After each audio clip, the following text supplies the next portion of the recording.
Hello viewers, welcome to Sri Krishna Coaching of Law. As you know that we are discussing LLB 3-year syllabus.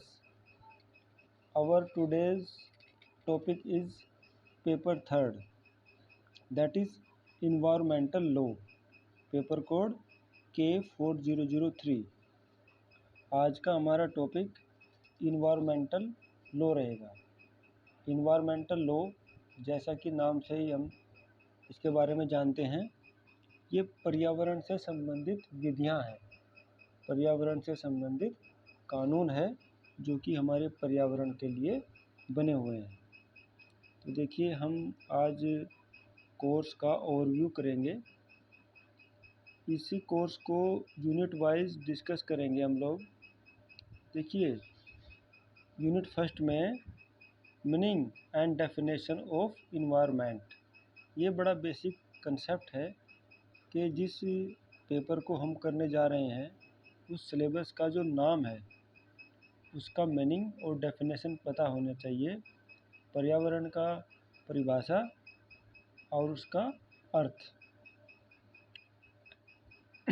And pollution के बारे में, क्योंकि पर्यावरण और pollution पर्यावरण को नुकसान पहुंचाता है, इसी के ऊपर ही हमारा ये कोर्स आधारित रहेगा। फिर देखिए, kinds of pollution, sources and consequences of pollution, ये सब चीज़ें हो जाएंगी। फिर हमारा जो ancient Indian philosophy relating to environment protection, हमारी जो भारतीय दार्शनिकता है, इंडियन फिलॉसफी है रिलेटेड टू इन्वायरमेंट, क्योंकि आदिकाल से ही भारतीय दर्शन शास्त्र इस तरह का रहा है कि वो लोग प्रकृति पूजक रहे हैं, प्रकृति की उपासना की है और हमेशा प्रकृति के संरक्षण में ही उन्होंने अपना ध्यान लगाया है। तो इस तरह से हम एंशिएंट इंडियन फिलॉसफी को भी इसमें पढ़ेंगे। फिर देखिए, यूनिट 2, कुछ हमारे कॉन्स्टिट्यूशन में भी इन्वायरमेंट के प्रोटेक्शन के लिए कुछ आर्टिकल्स हैं, डायरेक्टिव प्रिंसिपल्स में हैं, और आगे चल कर के जो फंडामेंटल ड्यूटीज़ हैं उनमें भी हैं। तो देखिए, constitutional provisions concerning environment pollution under code of criminal procedure, हमारा जो कोड ऑफ क्रिमिनल प्रोसीजर है CRPC, जो कि हम आगे के सेमेस्टर में पढ़ेंगे, उसमें भी इन्वायरमेंट प्रोटेक्शन से रिलेटेड कुछ सेक्शंस हैं, उनको पढ़ेंगे। फिर इंडियन पैनल कोड में भी है, उसके सेक्शन भी पढ़ेंगे। And development current environment problems, जो करंट इन्वायरमेंट प्रॉब्लम्स है उसको देखेंगे।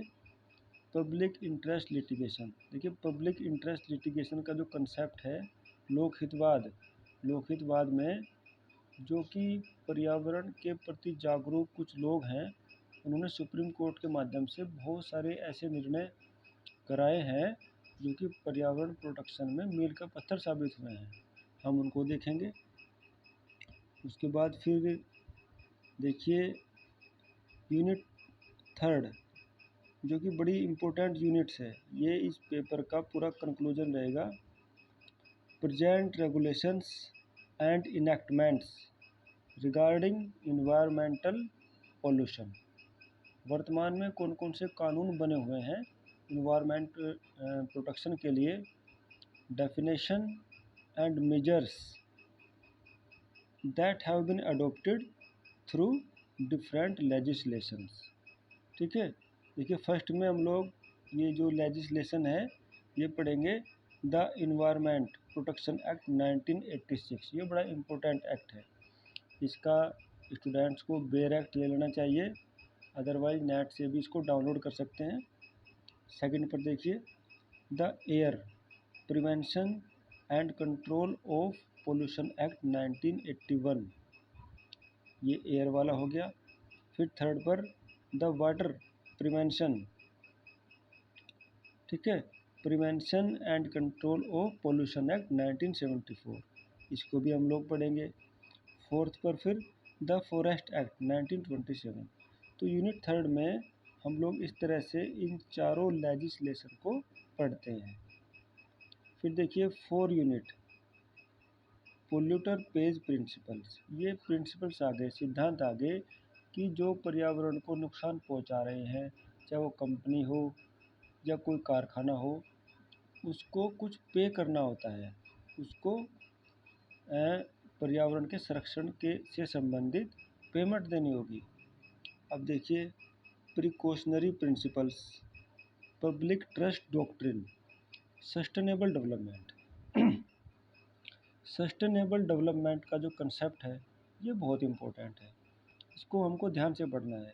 देखिए सस्टेनेबल डेवलपमेंट क्या होता है, ये इस तरह का डेवलपमेंट होता है जिसमें देश का विकास भी होता है, इंफ्रास्ट्रक्चर बनते हैं, फैक्ट्रीज, कंपनी सब होता है, पूरी हमारी अर्थव्यवस्था को गति मिलती है, लेकिन उसके साथ साथ पर्यावरण को भी संरक्षित रखा जाता है।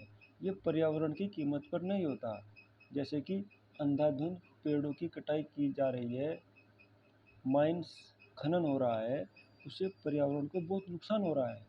डेवलपमेंट तो हो रहा है बट पर्यावरण को नुकसान हो रहा है।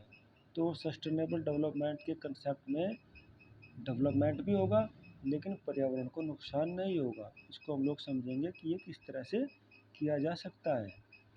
फिर cases of national green law tribunal, ये बड़ा इम्पोर्टेंट है। NGT, NGT means national green law tribunal, इसको हम लोग विस्तार से और विस्तृत रूप से पढ़ेंगे। ये इन्वायरमेंटल प्रोटेक्शन के लिए इस ट्रिब्यूनल ने बहुत ही शानदार निर्णय दिए हैं और उनके जो निर्णय हैं वो इन्वायरमेंट प्रोटेक्शन में बड़ा मील का पत्थर साबित होते हैं। तो देखिए इसका कंपोजिशन, कैसे गठन होता है, क्या क्या फंक्शंस हैं इनके, जुडिक्शन, सब कुछ हम लोग पढ़ेंगे। Powers and functions of NGT, ठीक है। अब देखिए ये हमारा कोर्स इस तरह से 4 यूनिट में बांटा हुआ है, कोई बहुत ज़्यादा यूनिट्स नहीं है, लिमिटेड कोर्स है, लेकिन ये इसको विस्तार दिया गया है। उसके साथ साथ बुक्स रिकमेंडेड हैं यूनिवर्सिटी की। देखिए सबसे पहले नंबर पर है ये पारस दीवान की बुक्स, इसको हम लोग खरीद सकते हैं मार्केट से और इसको पढ़ सकते हैं, लाइब्रेरी से मिल जाएगी। Environment administration, law and judicial attitude, environment के बारे में कानूनी और जो विधिक एटीट्यूड है, जो दृष्टिकोण है, ये उसके बारे में प्रकाश डालेगा। फिर देखिए PS Jaswal environmental law, environmental law के बारे में ये है, बड़ी इम्पोर्टेंट बुक्स है। Naresh Kumar air pollution and environment protection, इनमें से कोई भी बुक्स व्यूवर्स ले सकते हैं और उससे अपनी तैयारी को धार दे सकते हैं। तो इस तरह से हम लोगों ने आज इन्वायरमेंटल लॉ के ऊपर डिस्कस किया है, पेपर का ओवरव्यू लिया है। आगे के वीडियोज़ में हम इसको फिर यूनिट वाइज डीपली पढ़ेंगे। आप सभी ने वीडियो को ध्यान से सुना है, इसके लिए आपका बहुत बहुत धन्यवाद। Thank you very much.